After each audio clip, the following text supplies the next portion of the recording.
आप सबको जय मसीह की। इस सुबह के समय हम एक वचन अध्ययन करेंगे जो आयुब की पुस्तक 5वें अध्याय के 13वें वचन से है।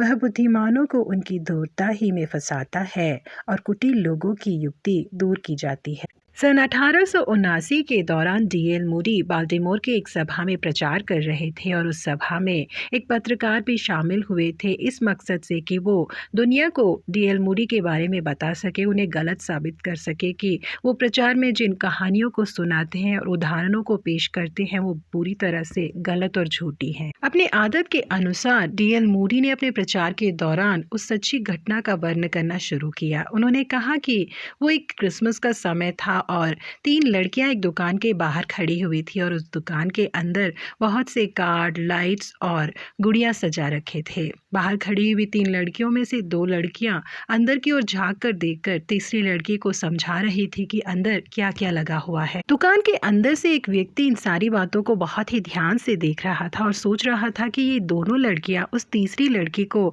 इस तरह से क्यों समझा रही है। और बाहर जाकर देखने पर ही उसे समझ आया कि जो तीसरी लड़की पीछे खड़ी थी वो अंधी है और उसकी दोनों बहनें दुकान के अंदर देखकर उसे समझा रही हैं कि क्रिसमस की लाइट कैसे होते हैं, कार्ड्स कैसे होते हैं और क्रिसमस की गुड़िया कैसी होती हैं। अपने प्रचार में डीएल मूडी ने आगे कहा कि मेरी हालत भी कुछ उन दोनों बच्चियां जैसी ही है। मैं कितना भी लोगों को समझा लूं कि यीशु मसीह आपसे प्रेम करते हैं, वो भले हैं, लोग इस बात को नहीं देख पाते, परंतु जैसे ही आप यीशु मसीह के नज़दीक आते हैं वो आपकी मन की आंखों को खोल देते हैं और आप मसीह को खुद ही देख पाते हैं। सभा की समाप्त होने पर वो पत्रकार डीएल मूडी के पास गया और पूछने लगा कि इन 3 बच्चियों के बारे में आपने कहानी कहाँ पर पढ़ी थी। जिसके लिए डीएल मूडी ने कहा कि आज बॉस्टन के अखबार में ये कहानी छपी थी जिसके बारे में मैंने पढ़ा। पत्रकार ने कहा कि अखबार में इस कहानी को छापने वाला व्यक्ति मैं ही हूँ। और वो व्यक्ति बहुत ही ज्यादा अचंभित हो गया कि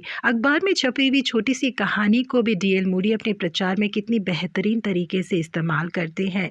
जो व्यक्ति डीएल मूडी की बेइज्जती करने के लिए वहां पर आया था, आखिरकार उनके प्रचार को सुनकर उसने उद्धार पाया। जी हाँ प्रिय परमेश्वर के लोगों, कोई भी परमेश्वर से नहीं बच सकता क्योंकि परमेश्वर बुद्धिमानों को उनकी धूर्तता में ही फंसाता है। आज दुनिया में ऐसे कई लोग मौजूद हैं जो पवित्र शास्त्र को गलत साबित करने के लिए निकले थे, परंतु उसे पढ़ने के बाद यीशु मसीह ही सच्चे खुदावन है जानकर उन्होंने उद्धार पाया। किसी का भी उद्धार करना हमारे परमेश्वर के लिए मुश्किल बात नहीं है। हम भी अपने परमेश्वर को जान पाए इस प्रकार वो हमारी आंखों को खोल दे। प्रभु आप सबों को आशीषित करे। Have a blessed day.